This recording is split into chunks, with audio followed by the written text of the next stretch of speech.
పూజలివివో నేరిచిననో ప్రత్యక్షమైనట్టి పరమాత్మునికి నిత్య పూజలివివో.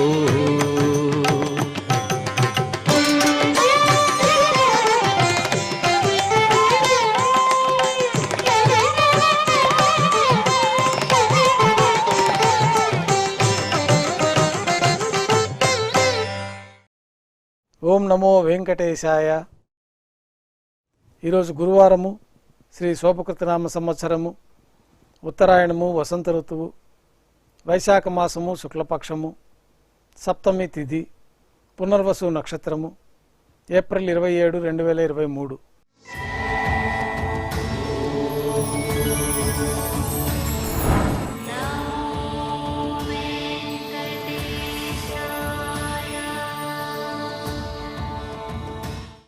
శ్రీవారికి గురువారం ఆర్జిత సేవగా తిరుప్పావడి సేవ విశేషంగా జరుపుకుంటాం. సాత్తుమర పూర్తయిన తర్వాత రేపు శుక్రవారం అభిషేకం ఏర్పాట్లలో భాగంగా శ్రీవారి మూలమూర్తులకు అలంకరించబడి ఉన్న సువర్ణ తిరువాభరణాలు, రత్నాభరణాలు, హారములు తొలగించి శ్రీవారి ముఖమండలంలోని పచ్చకర్పూరం తిరునామమును అర్ధభాగం తొలగించి శ్రీవారి నేత్రములు కనిపించే విధంగా అలంకారం చేయబడుతుంది. శ్రీవారికి బంగారు పాదకవచములు, సువర్ణ కటిహస్తము, వరదహస్తము, శంకుచక్రములు, కర్ణపత్రములు, శాలిగ్రామాల హారములతో అలంకరిస్తారు.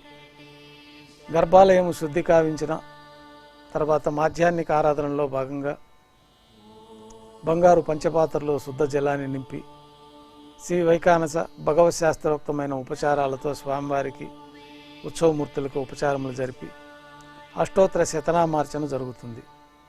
మాధ్యాహ్నిక నైవేద్యంలో భాగంగా పాచక కైంకర్య పొరులు సుమారు 450 కిలోల పరిణామంలో తింత్రిణి రసాన్నం, పులిహోర గరుడాల్వారు ముందు వెండిపీఠం పైన రాశిగా పోసి అలంకరించి 8 దిక్కులు శిఖరములుగా ఏర్పాటు చేసి నారికేల అర్థఫలములు మరియు పుష్పముల చేత అన్ని దిక్కులు యందును ముఖభాగమునందును రమణీయంగా అలంకరించి శ్రీవారి దృష్టి గోచరించినట్లుగా ఏర్పాటు చేస్తారు. గర్భాలయంలో విశేషమైన లడ్డూ ప్రసాదం, వడ, అప్పము, జిలేబీ, మురుకు, పాయసము, అన్నప్రసాదాలు ఘంటానాదం మధ్య మాధ్యాహ్నిక నైవేద్యంగా సమర్పించి అన్నకూటం చుట్టూ ఏర్పాటు చేసిన తెరను తొలగించి తిరుప్పావడి సందర్భంగా వేద పండితులు బంగారు వాకిలి వెలుపల శ్రీనివాస గద్య పఠనం చేస్తారు. శ్రీవారికి కర్పూర హారతి, అలాగే అన్నరాశికి కర్పూర హారతి ఇవ్వటంతో ఈ తిరుప్పావడి సేవ పూర్తి అవుతుంది. అనంతరం భక్తులని సర్వదర్శనానికి అనుమతిస్తారు. ఈరోజు భక్తులు స్వామివారిని నేత్ర దర్శనంలో దర్శించుకుంటారు. ఉభయ దేవేరులతో శ్రీ మలయప్ప స్వామివారు బంగారు తిరిచిపైన వేంచేస్తారు. మేళ తలాలతో ఊరేగింపుగా విమాన ప్రదక్షిణంగా సంపంగి ప్రాకారంలో కల కళ్యాణ మండపానికి చేరుకుంటారు. కళ్యాణోత్సవం ప్రారంభమవుతుంది.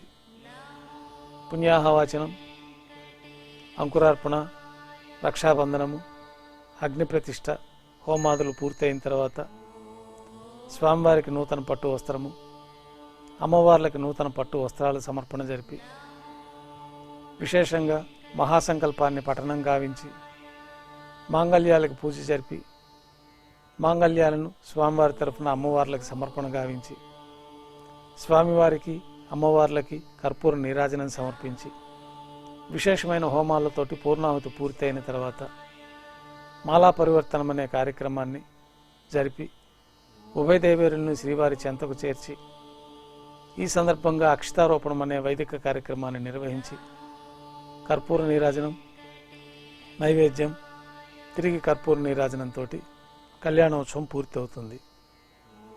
ఉభయ దేవేరులతో శ్రీ మలయప్ప స్వామివారు మేళతాళాలతో ఊరేగింపుగా ఊంజల్ సేవ మండపానికి చేరుకుంటారు. అద్దాల మండపంలో వేదపారాయణ నడుమ ఊంజల్ సేవ నిర్వహిస్తారు. కర్పూర నీరాజనం ఇవ్వటంతో ఊంజల్ సేవ పూర్తి అవుతుంది. శ్రీదేవి భూదేవి సమేతంగా శ్రీ మలయప్ప స్వామివారు బంగారు తిరిచిపోయిన మేళతాళాలతో ఊరేగింపుగా ఆలయం వెలుపల కల వైభవోత్సవ మండపానికి చేరుకుంటారు. ఆర్జిత బ్రహ్మోత్సవంలో భాగంగా బంగారు గరుడ వాహనం పైన వేంచేస్తారు శ్రీ మలయప్ప స్వామివారు. కర్పూర నీరాజనం ఇవ్వటంతో గరుడ వాహన సేవ పూర్తి అవుతుంది. హనుమంత వాహనం పైన శ్రీ మలయప్ప స్వామివారు వేంచేస్తారు. కర్పూర నీరాజనం ఇవ్వటంతో హనుమంత వాహన సేవ పూర్తి అవుతుంది. పెద్ద శేషవాహనం పైన శ్రీ మలయప్ప స్వామివారు వేంచేస్తారు. కర్పూర నీరాజనం ఇవ్వటంతో పెద్ద శేషవాహనం పూర్తి అవుతుంది. శ్రీ మలయప్ప స్వామివారు బంగారు తిరుచిలో వేంచేస్తారు. ఉభయ దేవేరులతో కలిపి శ్రీ మలయప్ప స్వామివారికి కర్పూర నీరాజనం సమర్పించడంతో ఆర్జిత బ్రహ్మోత్సవం పూర్తవుతుంది.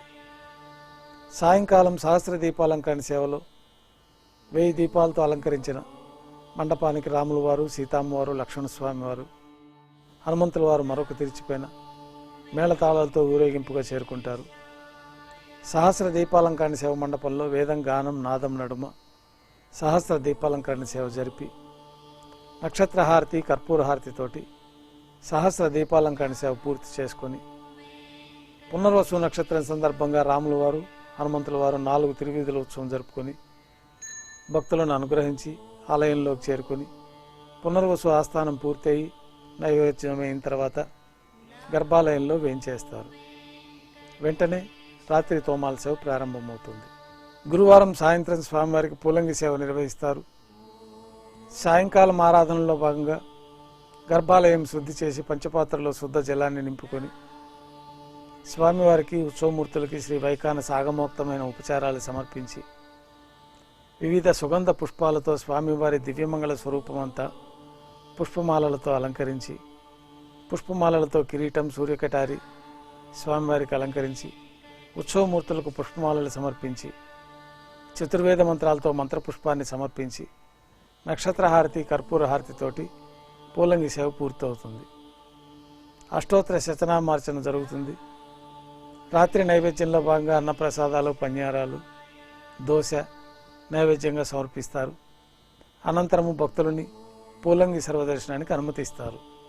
కొద్ది విరామం తర్వాత ఏకాంత సేవలో భాగంగా రాత్రి సమర్పించిన పుష్పమాలికలన్నీ సల్లింపు చేసుకొని గర్భాలయాన్ని శుద్ధి చేసుకొని పంచపాత్రలో బ్రహ్మ తిరువారాధన కోసమై బంగారు బిందెలోని తీర్థాన్ని సమర్పణ చేసుకొని ఏకాంత సేవలో భాగంగా బంగారు పట్టు పాన్పు పైన కౌతుకభైరమైన శ్రీ భోగ శ్రీనివాసమూర్తి వారిని వేంచేపు చేసి ఈ సందర్భంగా స్వామివారికి దారోష్ణమైన గోక్షీరాన్ని నైవేద్యంగా సమర్పించి జీడిపప్పు, బాదం పప్పు, ద్రాక్ష, కలకండ కలిపిన మిశ్రమాన్ని నైవేద్యంగా సమర్పించి వివిధ రకాలైన ఫలములు నైవేద్యంగా సమర్పణంతో కర్పూర నీరాజనంతో ఏకాంత సేవ పూర్తి అవుతుంది.